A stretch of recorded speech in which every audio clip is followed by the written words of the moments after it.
అందరికీ నమస్కారం.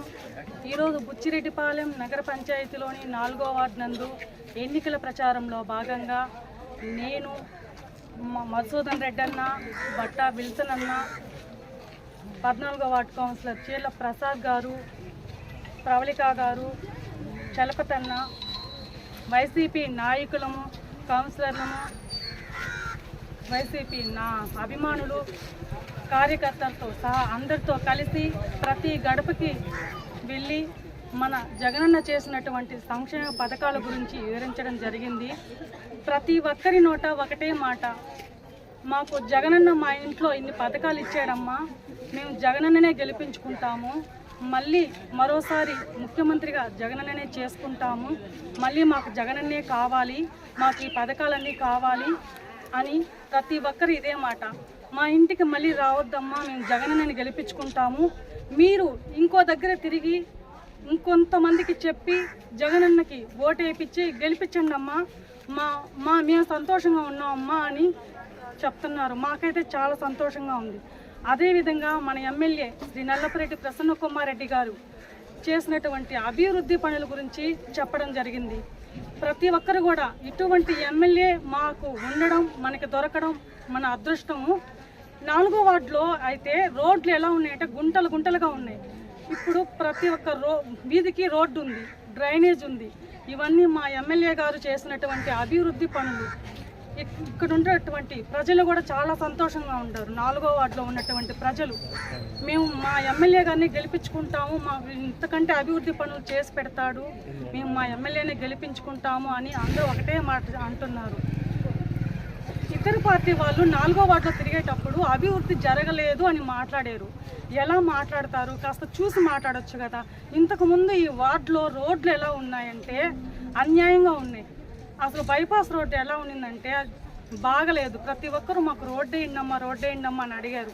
వెంటనే మేము వెళ్ళి ఎమ్మెల్యే గారితో చెప్పిన వెంటనే స్పందించి అప్పటికప్పటి ₹1 కోటి మంజూరు చేయించి రోడ్డు వేయించే ఘనత మన ఎమ్మెల్యే గారికి ఒక్కటే దక్కింది.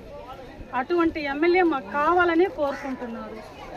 ఎంపీగా విజయసాయిరెడ్డి గారికి ఓటు వేసి గెలిపించండి అంటే మేము జగనే పంపించాడు విజయసాయిరెడ్డి గారిని, మేము ఎంపీగా విజయసాయిరెడ్డి గారిని గెలిపించుకుంటాము అని అందరూ అంటున్నారు. నాకైతే చాలా సంతోషంగా ఉంది.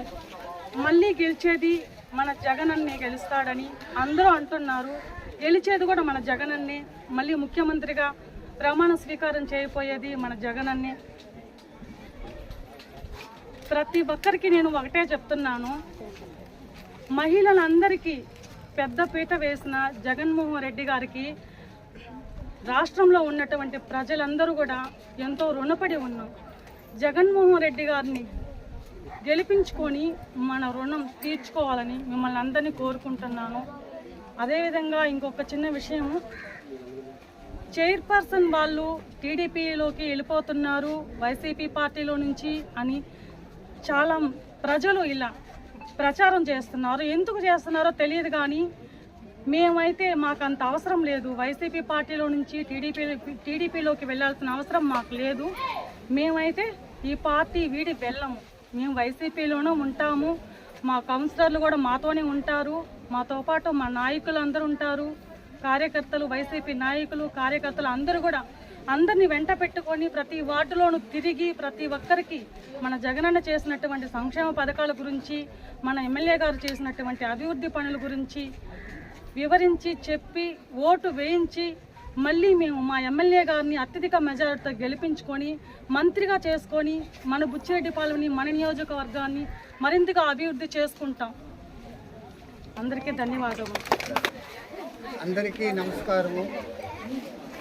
ఈరోజు బుచ్చి నగర పంచాయతీ 4వ వార్డు నందు సుమారు 300 మంది కార్యకర్తలతో మా చైర్పర్సన్ గారు, మా నాయకులు అందరము ప్రతి గడపకు తిరిగి సంక్షేమ పథకాలని ఏ విధంగా మీకు వచ్చినాయో, మా జగన్మోహన్ రెడ్డి ప్రవేశపెట్టిన ప్రతి సంక్షేమ పథకం ప్రతి ఇంటిలో అంది ఉంది కాబట్టి వాళ్ళందరూ మనస్ఫూర్తిగా మేము మీరు వచ్చినా రాకపోయినా జగన్మోహన్ రెడ్డికి మా ఓటని బ్రహ్మాండంగా బల్లగుద్ది చెప్తున్నారు. మీరు రావాల్సిన అవసరం లేదని అన్నారు. మాకు చాలా సంతోషంగా ఉంది. ఈ రాష్ట్రంలో ఏ ముఖ్యమంత్రి చేయనటువంటి సచివాలయాలు ఏర్పాటు చేసింది మన జగన్మోహన్ రెడ్డి గారే.